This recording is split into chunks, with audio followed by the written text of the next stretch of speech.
কৃষি ও ইত্যাদি ইউটিউব চ্যানেলের সকল বন্ধুদের স্বাগতম জানাই।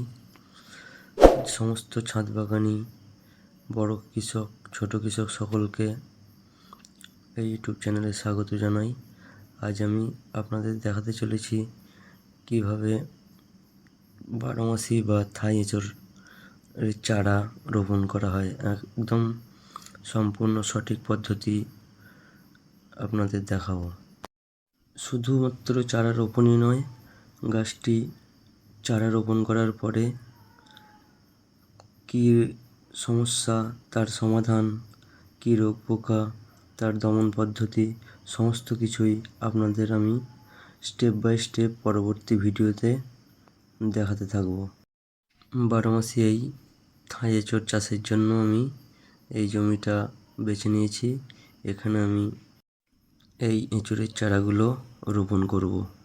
আপনারা যদি এই বারোমাসি থাই এঁচোড়ের চাষ করতে চান তাহলে আপনার এলাকার ভালো নার্সারিতে খোঁজ করুন, বারোমাসি থাই এঁচোড়ের চারা পেয়ে যাবেন।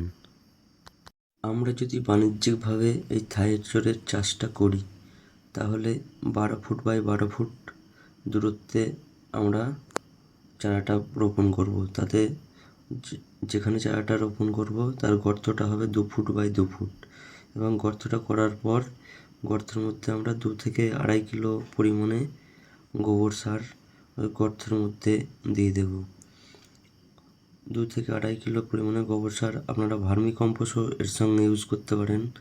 2 ফুট বাই 2 ফুটের গর্তে গোবর সারটা দেওয়ার পরে তাতে মাটি, সাধারণ নর্মাল যে গর্তের মাটি, সেই মাটিটা মিশিয়ে নেব ওর সঙ্গে ভালো করে।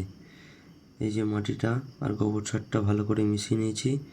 গোবর সারের মাটি মেশানো হয়ে গেলে তাতে আমরা এই চারাটা, থাই এঁচোড়ের চারাটা, প্লাস্টিকটা কেটে চারাটা বার করে আমরা এই গর্তের মধ্যে বসাবো। আমার প্লাস্টিকটা কাটা হয়ে গেছে। এবার আমি এই চারাটিকে গর্তের মধ্যে বসিয়ে দেবো। একটু মাঝখানটা একটু গর্ত করে নিয়ে বসিয়ে দেবো। এবং একটা জিনিস খেয়াল রাখতে হবে, এই চারার যেখানটায় কলম করা আছে, কলম এবং চারার যে নিচের মাটি, ওর মিডিল পয়েন্ট পর্যন্ত, মানে দুটোর মাঝামাঝি পর্যন্ত আমরা মাটি দেব। যে চারার যে মাটিটা আছে ওই মাটিটা যেন ঢাকা পড়ে এবং প্লাস্টিকটা যেন ঢাকা না পড়ে যায়। প্লাস্টিকটার নিচে এবং চারার মাটিটার উপরে ওই মিডিল পয়েন্ট বরাবর আমরা মাটি দিয়ে চারাটাকে এইভাবে রোপণ করব। এবং মাটিটা একটু চেপে দেব, এই দেখেন এইভাবে, যাতে চারার উপরে যে প্লাস্টিকটা ঢাকা না পড়ে যায় মাটিতে। এভাবে চারাটা আমি রোপণ করব।